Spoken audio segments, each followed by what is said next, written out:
Difficult quarter.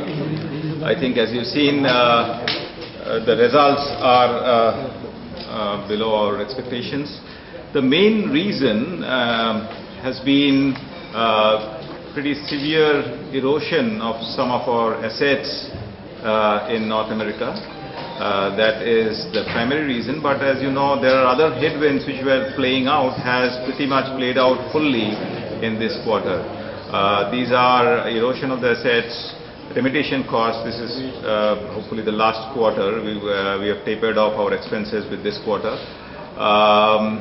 The third is the Venezuela. We have not billed anything, and we will not till we see cash first. And last but not the least, the ruble crash.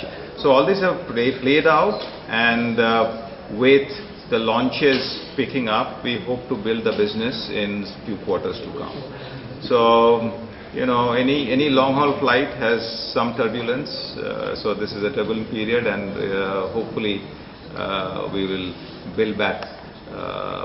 The pipeline is rich, and hopefully we'll build back over the next few quarters. Which quarter we can expect? So, I wish I could tell you, but the point is, it's like predicting the destiny, because the approval of products is not in our hand. We are engaging, but this quarter we have a few more launches, that I can tell you.